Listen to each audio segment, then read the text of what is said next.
Assalamualaikum warahmatullahi wabarakatuh. Jumpa lagi dengan saya Auliandra Sari di sini. Nah, gimana nih keadaan teman-teman selama social distancing di rumah? Semoga selalu dalam keadaan baik ya, dan juga dalam lindungan Allah Subhanahu wa taala. Nah, apa sih kegiatan teman-teman selama social distancing di rumah ini? Oke, ada yang tugas, ada juga yang kuliah atau belajar online, ada juga yang kerja online ya, karena semua sekarang dilaksanakan secara online karena kita menerapkan social distancing atau hashtag di rumah aja. Jadi kita sekarang lagi menjalankan program LDR satu sama lain. Jadi ya sabar ya teman-teman. Terus aku mau tanya nih, keluhan apa aja sih yang teman-teman rasakan selama social distancing di rumah? Oke, kita nggak bisa keluar, nggak bisa hangout sama teman-teman lagi. Terus juga nggak bisa ke pasar, belanja, semua serba online, nggak bisa mengikuti pelajaran seperti biasa. Terus juga ada yang bilang stres dan juga cemas karena keadaan COVID-19 dan juga permasalahan-permasalahan atau problem yang terjadi bermunculan saat COVID-19 berlangsung. Contohnya saja seperti mahasiswa ya, karena banyak tugas juga, terus kondisi mereka juga melakukan kuliah secara online, mereka pasti merasakan stres atau kecemasan. Nah, di sini kita akan membahas tentang stres dan kecemasan karena COVID-19 dan juga tips dan triknya gimana sih mengatasi stres dan cemas kita selama COVID-19. Nah teman-teman, sebelum kita ke tips and trick, tips and trick, kita akan bahas tentang stres dan kecemasan. Kita bahas cemas dulu ya. Cemas adalah suatu keadaan emosional yang memiliki beberapa ciri, yaitu adanya ketegangan yang tidak menyenangkan pada diri seseorang dan juga adanya rasa khawatir atau takut yang berlebihan. Nah, sedangkan si stres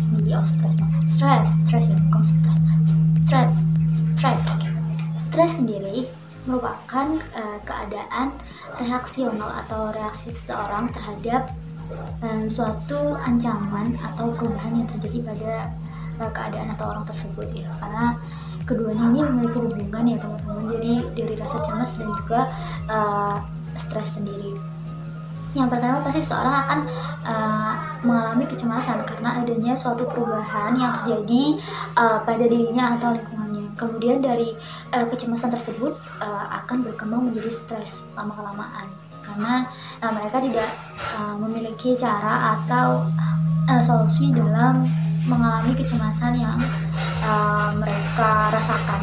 Oke, di sini aku langsung ya masuk ke tips and trick gimana sih cara kita mengatasi cemas dan stres kita selama COVID-19. Oke. Yang pertama adalah jangan diskriminasi dan perbanyak simpati. Nah, kebanyakan dari kita yang masih sehat ya selalu kebanyakan mendiskriminasi atau mengucilkan mereka yang terkena COVID-19 atau mereka yang sudah dinyatakan positif COVID-19. Gak hanya ke pasien, tapi juga ke keluarga mereka. Nah, sebenarnya ini tuh anggapan yang kurang tepat ya, karena di sini benar kita melakukan isolasi mandiri, social distancing dan jaga jarak, tapi bukan berarti kita mematikan rasa simpati kita dong. Kita juga harus memberikan semangat kepada mereka. Ingat, jauhi penyakitnya, bukan orangnya. Oke, sudah jelas. Kemudian yang kedua adalah berikan mereka julukan sebagai pejuang. Kenapa sih mereka diberikan julukan sebagai pejuang? Nah, pejuang sendiri kan memiliki arti kata yang positif, ya kan? Pejuang. Kalau misalnya kita sebut korban atau pasien, mungkin sedikit mungkin ada juga mereka yang kurang berkenan atau menyebabkan mereka semakin terpuruk. Nah, adanya julukan pejuang ini dimaksudkan memberikan energi positif kepada mereka agar teman-teman kita yang positif COVID-19 ini memiliki motivasi dan semangat untuk berjuang melawan si COVID-19 ini. Dan juga ini juga berpengaruh positif bagi kita loh guys. Ketika kita memberikan dukungan positif kepada orang lain, maka energi yang kembali ke kita juga bakal positif, bakal membuat kita lebih positif lagi gitu loh ya, karena kita memberikan positif pasti yang kembali kepada kita adalah positif. Oleh karena itu yang pertama tadi apa, berikan dukungan dan juga empati kepada mereka pasien COVID-19, dan yang kedua berikan mereka julukan pejuang, bukan pasien ataupun korban ya, karena memberikan pujian atau suatu kata positif akan mempengaruhi energi positif kita sendiri dan juga mereka. Oke. Yang ketiga adalah dapatkan informasi dan edukasi tentang COVID-19. Nah, teman-teman bisa mendapatkan edukasi dan informasi COVID-19 melalui internet ya, karena belum banyak kajian yang menerangkan tentang COVID-19. Mungkin teman-teman bisa mendapatkan di artikel, atau juga teman-teman bisa melihat iklan layanan masyarakat yang sudah disosialisasikan pemerintah, baik di stasiun TV ataupun juga di media sosial. Teman-teman semua pasti teman-teman semua udah punya media sosial kan, dan juga dalam pencarian informasi tentang COVID-19 seharusnya dilakukan secara sewajarnya dan berita, karena ketika teman-teman mencari berita misal tentang COVID ya secara berlebihan, itu juga akan mempengaruhi rasa stres dan juga kekhawatiran teman-teman sendiri. Jadi lebih baik dibatasi sehingga kita mengetahui perkembangan saja dan berdoa agar si COVID-19 ini segera pergi dan selesai. Kemudian yang keempat adalah lakukan kegiatan positif selama di rumah. Nih, banyak banget kegiatan positif yang bisa dilakukan di rumah untuk mengurangi cemas dan stres kalian. Misalnya mendengar musik, berolahraga, kemudian bersih-bersih di rumah. Selain mereka membawa pengaruh baik kepada cemas dan stres kita juga bisa berolahraga dan melakukan kita nggak hanya duduk di rumah aja kan. Terus juga melakukan hal positif, salah satunya adalah memanajemen waktu ya guys, apalagi untuk mereka yang melakukan kerja di rumah, belajar di rumah, dan juga kegiatan yang mereka lakukan di rumah. Sekarang kita butuh adaptasi karena semua kegiatan dilakukan secara online ya sekarang. Nah, oleh karena itu kita harus bisa memanajemen waktu dengan baik. Nah, gimana sih cara memanajemen waktu dengan baik?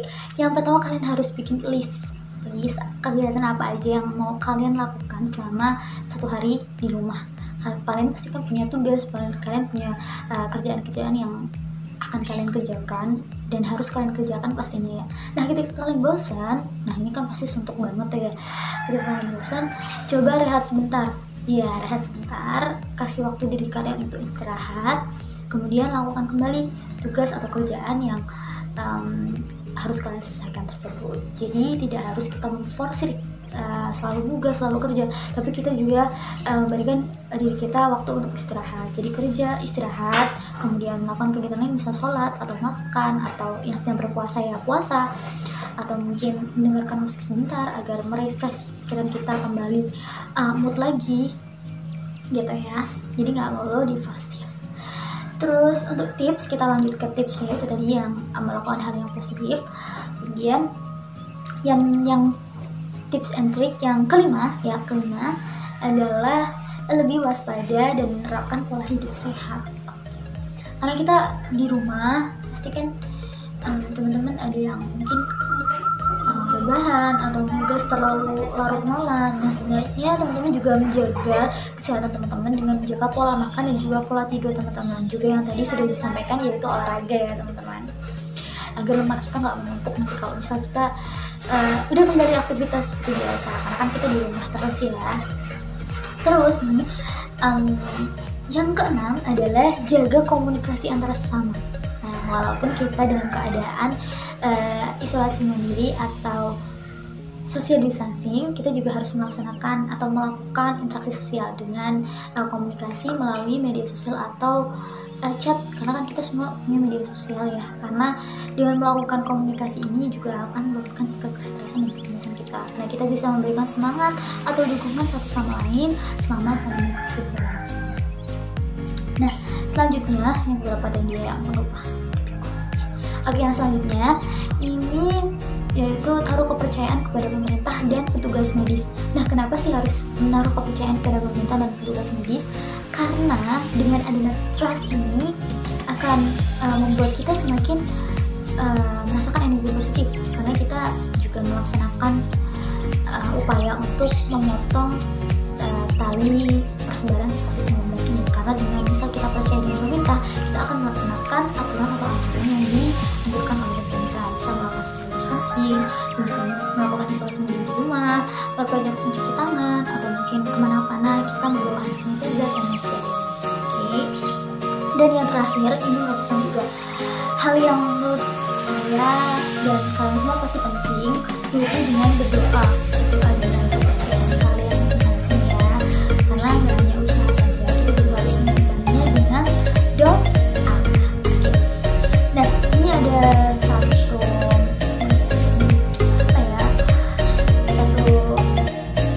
sebuah pelajaran yang saya dapat dari guru saya. Ini ada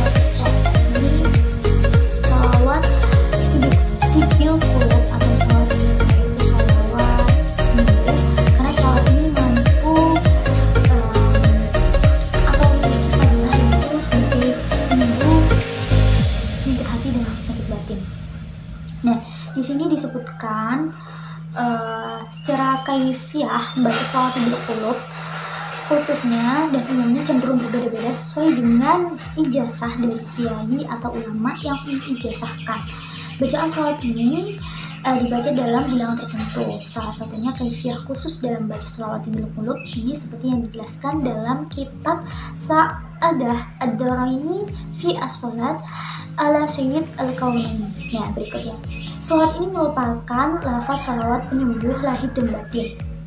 Dibaca 2000 kali untuk menyembuhkan segala penyakit, dan menurut sebagai pendapat dibaca sebanyak 400 kali, maka penyakit tersebut akan sembuh atas seizin Allah.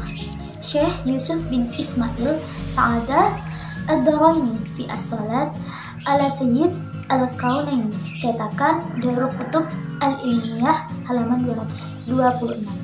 Nah, ini merupakan ya teman-teman, amalan atau ijazah kita bisa sebagai doa juga untuk kita, karena dengan saya membaca salah satu artikel, dengan membaca sholawat kita juga bisa mengcoping perasaan stres, membantu coping perasaan stres atau mengurangi si perasaan stres sendiri. Nah, sholawatnya seperti apa sih? Kalau bakal bacakan ya, akan bisa baca biasa juga bisa dilakukan. Nah, ini sholawatnya, dengarkan baik-baik ya.